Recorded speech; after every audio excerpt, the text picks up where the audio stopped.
Continuamos con esta entrevista con el general José Miguel Ángel Soto Jiménez, presidente y líder del partido Quinta República, historiador, poeta, político, romántico, todas las cosas pues que pueda tener una persona. General, un poco hay preocupación en la sociedad dominicana, se han enviado los militares a las calles por el asunto de la violencia, más bien con la violencia de la criminalidad, y ya uno diría estamos tocando fondo, porque cuando se dispara a un militar para despojarlo de un arma, las cosas como que van serias, y me gustaría apelar a su condición de alto mando militar para que nos ayude a entender un poco qué está pasando. Sí, mira, yo reniego mucho del asunto aquel de profeta o hacer premoniciones. Yo, en la misma profesión a la que yo serví por 31 años en la que me formé, me obliga a ser objetivo. Pero hace aproximadamente, no sé si tú lo recuerdas, 8 años o más, yo empecé a ver los síntomas de una descomposición en dos sentidos. Eso que se habla tanto de la descomposición de los valores morales, pero más que eso, la descomposición venía en un aspecto normativo. Entonces yo lancé, y eso es lo que te aludo, que si recuerdas, un estudio y di conferencias por todo el país sobre lo que yo llamaba el estado anómico. La anomia es una patología social, un politólogo francés, Émile Durkheim, lanzó a principios del siglo XX. Si tú lees la teoría de Durkheim y tú le tapas las referencias, le ocultas las referencias, tú te das cuenta qué es lo que está pasando actualmente en la República Dominicana. Cuando yo lo lancé, tuve una reacción y pública, mucha gente, ahí está, escúchame la palabrota, ahí está Soto inventándose pendejadas, trayendo cosas por los cabellos. Ese afán de aquí yo digo, y hasta tú has sufrido eso, que aquí el peor pecado que se puede cometer y el mayor insulto que se te puede hacer a ti, como hombre público, es que te digan teórico. Sí. A que le dicen teórico aquí no pelea, sí. Entonces no pelea nunca. No pero, sabiendo que para un claro, ser humano teorizar tiene que tener materia gris. Claro, y el juego está en el equilibrio entre la teoría y la práctica. Así realmente. Es. Los marxistas dicen que el puente entre la teoría y la práctica y la organización, así precisamente. Así es. Bueno, pues había síntomas claros de la anomia. Y estamos llegando ahora a lo que tú has dicho, a la anomia campeando. ¿Y cuál es la teoría de Durkheim, eso de la anomia? Es la ausencia. El estado anómico es la ausencia de una normativa eficaz en la sociedad. Naturalmente, vista del punto de vista del Estado, porque el Estado, como decían los mismos marxistas, es el árbitro de las clases, ¿verdad? Sí. Y es el que debe establecer y hacer cumplir las normas. Entonces hemos estado de esa época, y te voy a explicar cómo llegué al asunto del estado anómico. Fue por unas declaraciones del presidente Fernández. Yo no sé si tú las recuerdas, que a mí me alarmaron mucho, porque era el jefe del Estado que estaba hablando, y un individuo racional, ¿verdad? Que dijo que estábamos casi tocando el caos. Hace 9 años, que estamos en los literos del caos. Entonces, lo primero que hizo fue escribir un artículo diciendo al presidente, si usted es jefe del Estado dice que estamos tocando el caos. No embromamos con J. Entonces, eso fue lo que y entonces empecé a estudiar el fenómeno. Bueno, y dije entonces que estábamos frente a un Estado subversivo. Cuando yo hablo de Estado, no estoy hablando del gobierno, simplemente estoy hablando de los 3 poderes del Estado, ¿verdad? Seriamente afectados también por la anomia. Y entonces, un Estado subversivo, un Estado que es subversivo porque subvierte su propia ley. Un Estado que no cumple ni hace cumplir las normas. Bueno, entonces, para no irnos demasiado a la estratosfera, ¿verdad? Y eso es un pecado también capital. Vamos a tu pregunta fundamental. ¿Cómo encaja eso en la normativa de las Fuerzas Armadas?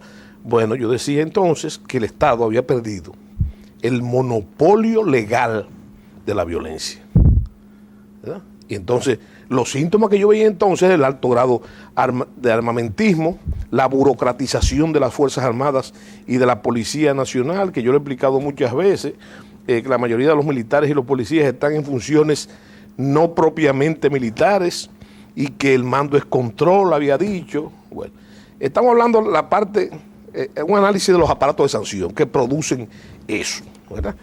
Bueno, pero entonces también hablaba en el estado de anomia de que la globalización, que es un hecho incontrolable, no puede ponerse la globalización, es un fenómeno universal, que el nombre correcto realmente no es globalización, sino mundialización, el nombre castellano, que ya está aceptado por la Real Academia.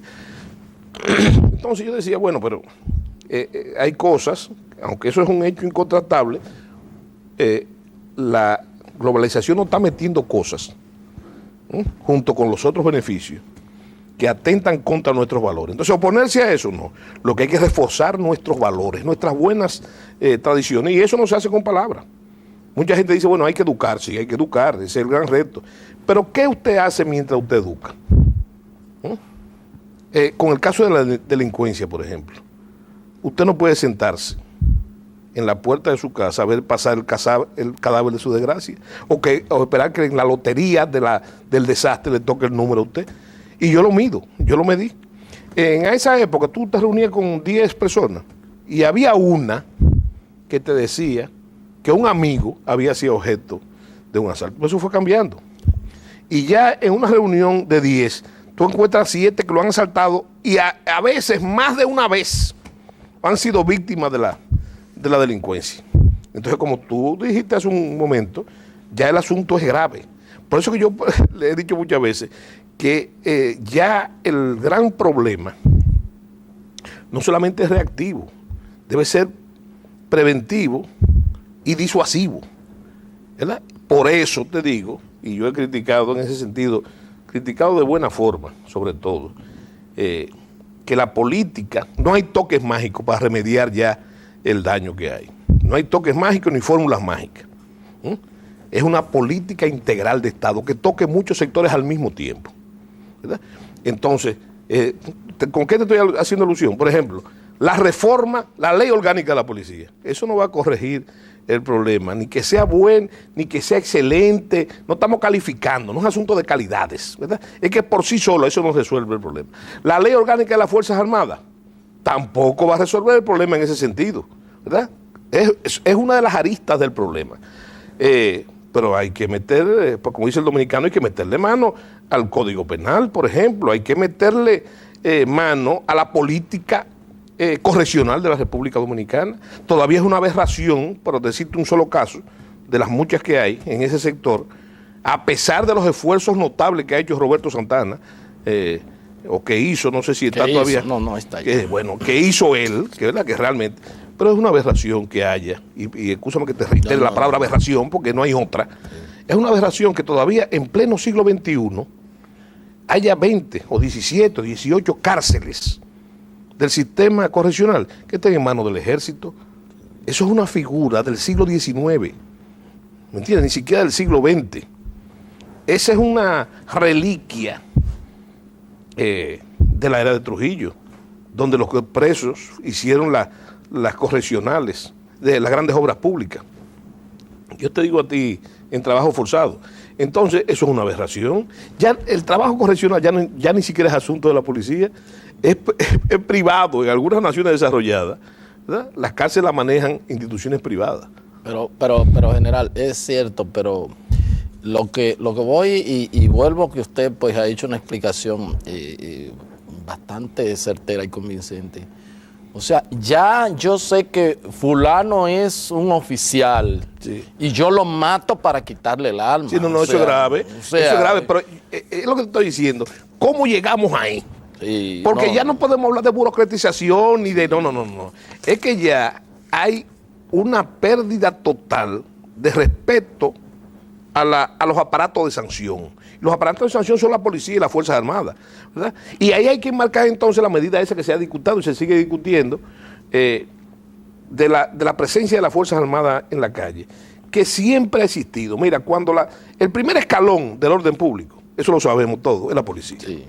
La policía, cuando la policía es desbordada, sea o no sea eficiente, cuando es desbordada por el problema que tenemos, que no es privativo de la República Dominicana, porque pasó en Honduras, pasó en Centroamérica con las maras y en México, por ejemplo, que hay un verdadero problema. Eso es una guerra civil lo que hay en México. Bueno, entonces, cuando la policía es desbordada, entonces las Fuerzas Armadas, a pesar de que el trabajo de las Fuerzas Armadas no es policial, no tiene que ver nada, porque eso no es la naturaleza, la especificidad de las Fuerzas Armadas, entonces se apela a ese recurso de dos cuerpos que siempre han trabajado en coordinación en otros niveles, en los niveles de inteligencia, por ejemplo, más allá del celo de las agencias, pero siempre han trabajado en coordinación, enfocando ese problema. El narcotráfico ha acercado bastante esos dos aparatos de sanción, pero entonces eso tiene que ser temporal, de uso temporal, porque eso que se usa en esos estados de emergencia, en esos estados de excepción, como se llama, bueno, comienza a tener por tiempo prolongado grandes dificultades. La primera es la logística, el sostenimiento de un soldado en la calle, es un cargo adicional, más allá de su sostenimiento normal. El soldado que está en la calle no puede entrenar, lo que es también gravísimo. Pero hay otra cosa. La presencia del militar en la calle, que tiene un efecto preventivo, disuasivo, llega un momento que la gente se le hace habitual. Y más el dominicano se acostumbra, y todos lo sabemos, no hay que poner ejemplo, hasta lo malo, ¿verdad? Entonces llega un momento que esa familiaridad de contacto, entonces hace que las Fuerzas Armadas o la tropa pierda el efecto disuasivo mismo. Fíjate en la figura, cuando nosotros éramos adolescentes, ¿qué decía el pueblo? Bueno, tiraron la guardia a la calle. Vamos a recogernos, que esto no está fácil. Eso no era la imagen. Bueno, pero si usted eso se hace, eso es posible porque los guardias están en los cuarteles. Y lo sacan en un caso de emergencia y ya está. Todo el mundo se recoge. Ahora bien, eso es una cosa, y decir que eso no ha tenido su efecto positivo, temporal, es otra. Yo creo que sí, que ha tenido su efecto preventivo, porque los delincuentes, no solamente se recogen un poco, pero cuando ya el militar está en contacto permanente con la población, ¿verdad? Los policías entonces le enseñan los trucos, las Fuerzas Armadas pierden el alerta. Y eso tú lo puedes medir siendo un simple observador. La postura de la primera semana, de los primeros 15 días, no es ya la postura del que tiene un mes. Usted no ve ese soldado, ¿me entiende? ¿Por qué? Y entonces el número también. El ministro de las Fuerzas Armadas, mi gran amigo, el almirante Pared, ha dicho que hay 5.000 hombres en la calle. Bueno, si hay 5.000 hombres, los civiles no saben eso, pero los profanos, pero nosotros sí. Si hay 5.000, o hay 2.500, o hay 10.000. Porque ese personal usted tiene que turnarlo.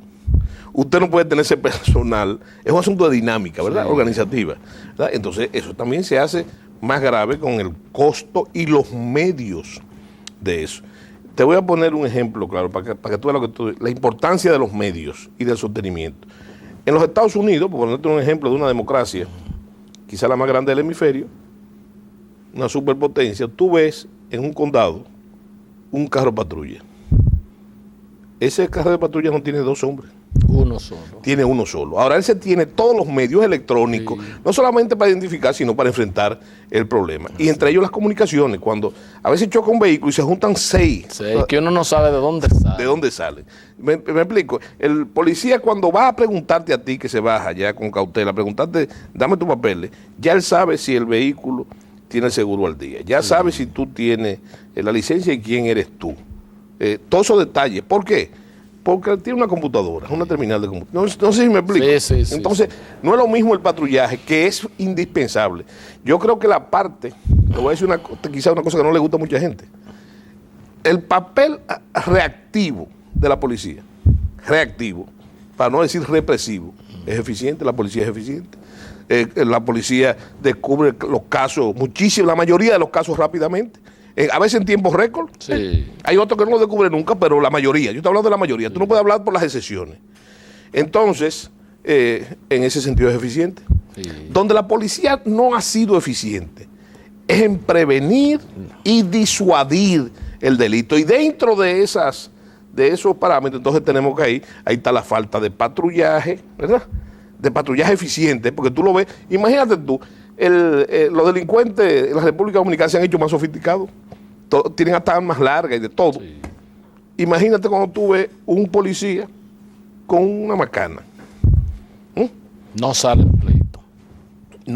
Eso es lo que yo te digo, la pérdida del monopolio de la violencia. Así es, así ¿entiendes? es. Entonces, en ese sentido, y nos quedamos en la política correccional, pero también tiene que ver el famoso gabinete social, porque aunque todo el mundo sabe que el gran problema de la delincuencia y el auge de la delincuencia no solamente es la inhabilidad o la ineficiencia de las instituciones del orden, es también la pobreza. Porque como yo he dicho y no me canso de repetir, hay mucha gente que dice que ese número no es así. La gran vergüenza de la democracia dominicana son los 6 millones de pobres que hay en la República Dominicana.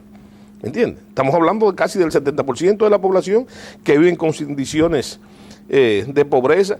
Otro gran problema que quiero observarte, dentro del mismo enfoque del problema de la delincuencia, son los famosos NINI. Sí, 789,000 jóvenes que ni estudian ni trabajan. No hay que ser sociólogo, ni politólogo, ni político encumbrado para tú darte cuenta que esa es la gran cantera de la delincuencia, la falta de oportunidad. Entonces tiene que ser, por eso te digo, tiene que ser una política de Estado debidamente articulada. Integral. Y tiene que estar también, fíjate, porque te dije no fue la lógica, la educación. Pero no una educación solamente general, sino orientada hacia eso. Tú, no sé si tú recuerdas, o no sé si alcanzaste a eso, yo lo alcancé, los cuadernos de educación cívica. Sí, a mí me dieron. Para que te enseñara lo que era un ciudadano. Que el plan de reforma se lo llevó. Sí, que ahí también entramos en otra cosa que es más discutible, pero yo lo tengo como tesis política. Yo creo que no se hizo una verdadera transición en la desaparición de la dictadura a la democracia. Pero hemos caído en un chantaje. Un chantaje conveniente, que aparte de ser un gran negocio, así ¿verdad? Es. También causa ese problema. O sea, ¿cuál es? Que nos han enseñado que la democracia debe ser permisiva, tolerante y débil. Y la democracia, para que cumpla sus estadios, tiene que ser necesariamente cimentada en la autoridad. ¿Pero en qué autoridad? En la de la truculencia, la del abuso, la violación de los derechos humanos, no, sino la autoridad de las leyes. De la ley. Y de las instituciones. El imperio de la ley. Exactamente. Bueno, el tiempo se nos ha terminado y nos están haciendo señas, pero yo obviamente cedo la parte de mis comentarios porque lo más linda fue un escenario donde se previó que las relaciones Hipólito, Miguel Vargas y por ende la unidad del PRD era posible, pero y el almuerzo surtió el efecto y siguió, pero entonces realmente la situación que está ahora, que ha vuelto nuevamente a la justicia, al Tribunal Superior Electoral, ¿qué puede pasar con el PRD, general? ¿Tú recuerdas una vez que le preguntaron parece que hubo un entre el profesor y el alumno, el maestro y el alumno, o divergencia de criterios a nivel ideológico entre Sócrates y Platón. Y Platón dijo, amigo de Sócrates, pero más amigo de la verdad. En este caso, no me quiero comparar ni con Sócrates ni con Platón, pero siempre marco la verdad. Y entonces para articular la verdad hay que referirse al origen de las cosas. Y mis intereses, los míos, ¿verdad? Hace 7 meses nosotros hicimos un manifiesto al país. Cuando hablo de nosotros, estoy hablando de Quinta República. Sí, claro. Donde nosotros decíamos que había que organizar un gran bloque opositor. Sí. Que la oposición le convenía a la democracia dominicana, pero le convenía al gobierno y a todo el mundo, y al pueblo dominicano y a todos los sectores. Así es. Como contrapeso y como interlocución, como interlocutón viable. Y tiene que ser fuerte la oposición, objetiva, propositiva, no cherchosa, para usar una palabra que me acabo de inventar. Entonces, en esa ocasión, nosotros también dijimos que ese bloque opositor tenía que estar liderado por el PRD. No tampoco por razones simpáticas o de que yo me simpatice el PRD, sino simplemente porque es el partido más antiguo, más grande y más votado de la República Dominicana si atendemos la mejor encuesta, que son las elecciones recién pasadas. O recién pasadas, ya no está reciente, hace un año. Bueno, entonces, en ese marco nosotros comenzamos a trabajar, nos acercamos al PRD, hicimos un acto, bueno, todo lo ritual, pero era un acuerdo atípico. Es un acuerdo atípico, porque no estamos hablando de un acuerdo electoral. La mayoría de los acuerdos han sido en el país tradicionalmente electorales. Es para hacer oposición. Bueno, entonces había una gran dificultad para implementar, y yo he seguido trabajando en eso y permanentemente, es que el PRD, que más que un partido, como yo digo, ellos dicen que es un sentimiento nacional, yo digo que es un factor cultural en la República Dominicana, es un sentimiento que hasta se hereda, es una condición que se hereda, como si fuera genética. Así es. Bueno, y él es el partido de la baja pequeña burguesía, pobre, muy pobre, como decía Bosch, y que me recuerda el Partido Azul de la Restauración. Bueno, con sus grandes contradicciones también. Entonces, en ese sentido, yo tomé la iniciativa de tratar de remediar, pero con fines fundamentalmente políticos. Más allá de la amistad que hay con el ingeniero Vargas y con el presidente Mejía, que se agrega el agradecimiento que lo hay. Pero es un asunto político. Lo que estábamos hablando fuera de cámara, que la gente no entiende aquí, o no sabe diferenciar entre amistad y política. Esto no tiene que ver nada con afecto, tiene que ver con una razón política. Y yo creo que en eso entonces se hicieron esos esfuerzos, se logró en el marco de ese almuerzo que tú referiste en Loma Linda, que no es mi casa de campo, es mi casa. Entonces, yo creo que fue exitosa, sin el creo. Fue exitoso, porque mira, para tú lograr cualquier avenencia de cualquier tipo, cualquier acuerdo, lo primero que hay que establecer comunicación, una comunicación que nadie la había podido lograr y que yo pude, y ese yo creo que es mi mérito, sin pretender ser mediadores, porque por mi carácter y mi temperamento, yo no tengo ni aspiro a condición de mediador. Yo estoy explicando yo que fue un asunto político, de intereses políticos, ¿verdad? Y entonces se logró eso. ¿Qué falló entonces? Bueno, mira, que se ha vuelto mira lo que pasó, anterior. mira, yo quisiera decirte, y fíjate, tú me preguntas, ¿tú crees que eso se podría? Yo, fíjate, yo creo en eso. Yo creo que la unidad de ese partido se va a lograr. Mira por qué. Se va a lograr porque yo soy cibaeño, no porque sea muy optimista. Y el cibaeño dice que nunca es más oscura la noche que cuando va a amanecer. ¿Me entiendes? Y entonces en ese sentido yo pienso que hay que apelar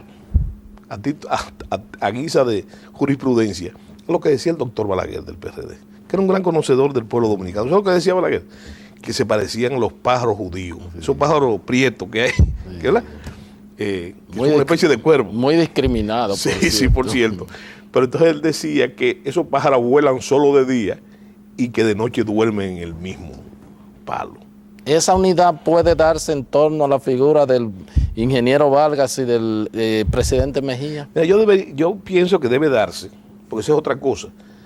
¿Por qué nuestra cercanía con el ingeniero Vargas? Aparte de la amistad, voy derretido de la amistad. Por una cosa muy sencilla, yo me pasé 31 años sirviendo a la institucionalidad, a las instituciones, y él es el presidente de ese partido.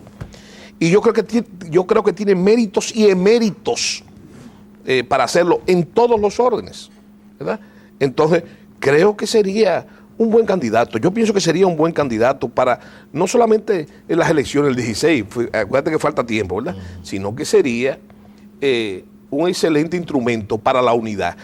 Una unidad en la que el presidente Mejía, don Hipólito Mejía, entonces debe visualizarlo, más allá de lo que son los intereses políticos como tal, ¿verdad? De jefe de una facción importante, de un grupo importante, debe tener como legado histórico.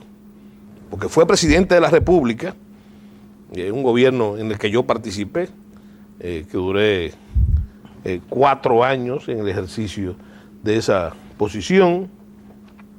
Entonces pienso que su gran legado, el gran legado del presidente Mejía debe ser la unidad del PRD. Porque no podemos ponernos entonces, ninguno de los dos, pero sobre todo el presidente Mejía, no debe ponerse a la altura de lo que yo llamo, y eso es un libro mío, Concho Primo, ¿verdad? Las memorias de Concho Primo. Sí. Déjame decirte que no estoy tampoco diciendo nada nuevo. Nosotros todavía, yo digo todavía hoy, a pesar de todos los progresos que hemos tenido, que en el inconsciente colectivo del pueblo dominicano siguen galopando los caballos berrendos de los caudillos ahí, ¿verdad? En la larga noche de la política nacional. General, y bueno, en ese acuerdo después el presidente Vargas, en ese encuentro, el ingeniero Vargas escribió una carta donde habría dicho que Hipólito en principio había aceptado que él fuera candidato presidencial, pero Hipólito lo negó. No, yo creo que es una distorsión. Yo creo que hay una distorsión. Y yo creo que vamos a jugar al beneficio de la duda, ¿verdad? Y recuerda que yo fui que hice el encuentro, ¿verdad? Sí. Más no participé en lo que ellos conversaron. Yo me enteré de lo que ellos conversaron 2 días después. También es algo que yo fui testigo. Yo creo que pretender que el presidente Miguel Vargas del PRD fuera designado candidato, yo creo que eso no fue el espíritu ese no fue el espíritu de la reunión. Lo que condición de Miguel Vargas fue que bajo ningún momento él ponía en juego su candidatura presidencial y por lo tanto reclamaba el apoyo en una convención del sector del presidente Mejía. ¿Por qué? Porque hay una realidad estadística. La sumatoria de los dirigentes de Hipólito Mejía y de Miguel Vargas corresponden a más del 96% de los dirigentes del PRD. ¿Entiendes? Entonces, ese apoyo, esa unidad era una unidad que galvanizaba la unión. Es más, yo pienso que empezó a efectuarse esa unión simplemente con la perspectiva. Ya la gente había tomado un nuevo aire, la sociedad estaba en otra tesitura, ¿verdad? Emocional, si tú quieres. Entonces, como comenzamos el programa, hay que atender a eso. Ese ánimo pugnaz del PRD representa una de sus barreras para llegar al poder, sobre todo en la clase media. Yo que escribí un artículo en el 2008 que se llamaba Los 12 trabajos de Hércules, en el 2008, donde decía que eran esos 12 trabajos de Hércules, eran los trabajos que tenía que hacer el PRD para volver a ser opción de poder en la República Dominicana, y uno de ellos era ese. ¿Cómo no? ¿Hay alguna fecha fatal con miras al 2016? Ya algunos dirigentes del PRD han dicho que si no hay una solución a final de este año, se le hace muy difícil el trabajo del PRD para los comicios del 16. Mira, yo con eso estoy totalmente optimista, no porque lo desee y lo quiero como parte del bloque opositor, sino, fíjate, yo pienso que si tú estudias la historia reciente, contemporánea del PRD, tú te vas a dar cuenta de que eso que ellos llaman democracia interna y que se apela, realmente ha sido la dinámica histórica del PRD. Pero la mayoría de las soluciones de las veces que ha llegado al poder ha sido en base a esas convenciones predigeridas, pactadas o como tú quieras, en todos los casos, ¿verdad? En todos los casos. Entonces, yo pienso que cuando yo hablo de sensatez, también hablo de oportunidad. Sí. No de oportunismo, sino de oportunidad. ¿Por qué? Porque el PRD, ese número hay que atenderlo más que cualquier otro número, que es un partido neopatrimonialista, propia de su base de sustentación social. Tiene 9 años al día de hoy fuera del poder y va a cumplir 12 en el 2016. Entonces, yo creo que ambos líderes y todos los dirigentes deben anteponer inclusive sus diferencias y poner sobre el tapete el partido, la suerte del partido. Óyeme, en el espectro posibilístico también, porque eso no quiere decir que por esa razón usted vaya a colocar, y voy a usar quizá una vulgaridad, una vulgata, usted va a colocar a Inén Cheche para que sea candidato presidencial. Entonces, yo creo que esa es la lucha política, la lucha interna. Claro. Y yo creo que la experiencia de Loma Linda es que ahí nunca se habló de violar los estatutos del partido, hacer nada entre los preacordados. Yo creo que sí hubo un preacuerdo. No pienso en ningún momento Cuando digo que pienso, no fue que pienso, que fui testigo de una reunión posterior donde ambos habían acordado cosas, ¿verdad? Que se iba a hacer un documento en no menos de 10 días, se iba a hacer eso, creo que en una semana. Entonces, con los testigos y todo. Entonces yo pienso que en ese caso yo estoy optimista. Yo estoy optimista y ya es una cosa de ponerse de acuerdo. Y recuerda lo que decía, creo que es la ley de Peter. ¿Tú has oído hablar de Peter, ¿verdad? Sí, Él sí. decía, lo inesperado siempre ocurre. Y ojalá y que eso suceda. Y así se da. En 30 segundos, porque se completó la hora por la gracia de Dios con usted. En 30 segundos, Julio César,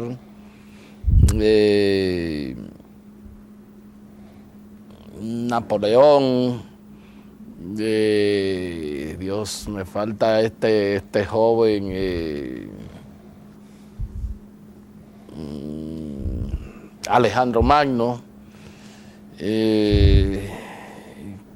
Para usted, ¿cuál ha sido el líder militar más trascendente de todo? Te voy a citar a Víctor Hugo, que él tenía un concepto, una obra dedicada a Shakespeare, sí, que se le hicieron una pregunta igual, pero en la literatura.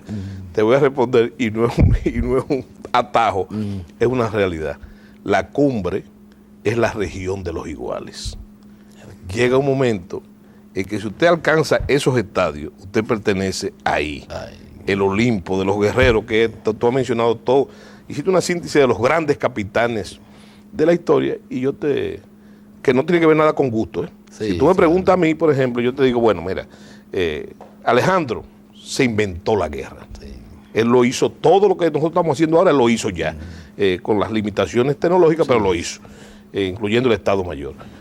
Bueno, entonces yo te digo que la cumbre es la región de los iguales. Los tres pertenecen a ese Olimpo. A ese Olimpo. Como no, general, le agradezco sinceramente y espero que esta sea una de tantas veces en la que debamos conversar de muchas cosas. Tenemos que conversar de historia dominicana, de historia universal, y entonces a usted hay que sacarle el jugo y por eso lo he hecho en el día de hoy. Bueno, desde que me invite vuelvo y te voy a cerrar con un cibaeñismo que usa uno de los personajes implicado en Los Más Lindas. Si me toca un bailo. ¿Cómo no?